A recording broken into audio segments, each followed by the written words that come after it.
Narasaraopet TDP MP అభ్యర్థి Srikrishna Devarayalu YCP ప్రభుత్వంపై ఘాటు వ్యాఖ్యలు చేశారు.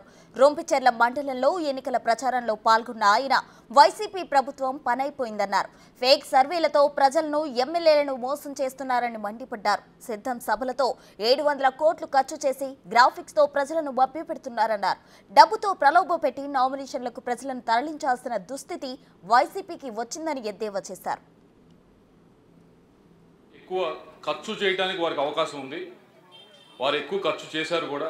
ఖర్చు చేసినా కూడా మీరు గమనిస్తే ఎవరికి ఎక్కువ ఈ నామినేషన్స్ కార్యక్రమంలో జనం ఎక్కువ వచ్చారని చూస్తే స్వచ్ఛందంగా వచ్చిన వారు, ఎండని సైతం లెక్క చేయకుండా వచ్చిన వారు, కసితో వచ్చిన వారు ఎటువైపు ఎక్కువ వచ్చారంటే 7 నియోజకవర్గాలు మనం చూస్తే 7కి 7 నియోజకవర్గాల్లో తెలుగుదేశం పార్టీకే ఎక్కువ మంది స్వచ్ఛందంగా ఎటువంటి ఇబ్బందులు పెట్టకుండా స్వచ్ఛందంగా వచ్చారు వాళ్ళందరూ కూడా. దీన్ని బట్టి అర్థమవుతా ఉంది ఎటువైపు గాలి వీస్తూ ఉంది, ఎటువైపు ఎవరు గెలవబోతా ఉన్నారు అనేది క్లియర్గా ఈ 7 రోజుల నుంచి మనం చూస్తే అర్థమవుతుంది. కానీ వైఎస్ఆర్ కాంగ్రెస్ పార్టీలో ఐపాక్ టీమ్ ఒకటి పనిచేస్తుంది. వీళ్ళు ఉన్నది లేని నేను ఉన్నట్టు క్రియేట్ చేస్తారు, జనాన్ని మోసం చేస్తారు. సరే అక్కడతో ఆగితే సరిపోదు. వీరు ముఖ్యమంత్రి గారిని కూడా మోసం చేస్తారు. ముఖ్యమంత్రి గారిని ఎలా మోసం చేస్తారు? జనాన్ని మోసం చేయడం అయితే మాకు తెలుసని ముఖ్యమంత్రి గారిని ఎలా మోసం చేస్తారో మీరు ప్రశ్న అడగచ్చు.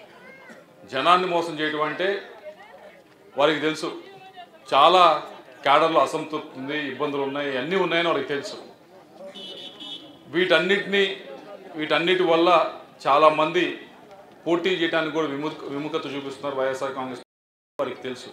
దాన్ని కవర్ చేయడానికి మీరు గమనిస్తే జనవరి నెల నుంచి మొదలెట్టారు సిద్ధం సభలు అని చెప్పి మొదలెట్టారు. దానికి విపరీతంగా డబ్బులు ఖర్చు పెట్టి దాదాపు 700 కోట్ల రూపాయలు ఖర్చు పెట్టి, అది ఊరినే వచ్చిందిగా జనం, విపరీతంగా డబ్బులు ఖర్చు పెట్టి బస్సులో ఎక్కితే ఇది దిగితే ఇది అని చెప్పి విపరీతంగా డబ్బులు ఖర్చు పెట్టి అక్కడ తీసుకొచ్చి ఆ సభలు చేశారు. ఏమని? జనం మా వైపు ఉన్నారని చూపించడానికి. సరే దాంట్లో కూడా కొన్ని చోట్ల అర్థమైపోయింది. ఎక్కడైతే ఈ డ్రోన్ కెమెరాలు ఇవన్నీ పెట్టి చూశారు, అవన్నీ కూడా ఏదైతే గ్రాఫిక్స్ పెట్టి చేశారో ఇవన్నీ కూడా చాలా చోట్ల అర్థమైందా? అయినా కానీ ఇంకా బూడీ కొట్టిస్తాను చూస్తూ ఉన్నారు. అయినా కూడా ఇంత అర్థమైందా? జనంకి అర్థమవుతా ఉంది, జనాన్ని మోసం చేయలేకపోతున్నాయి. కానీ ముఖ్యమంత్రి గారిని మాత్రం ఎలాగోలా మోసం చేయడానికి ఐపాక్ డబ్బులు తీసుకున్నారు కదా.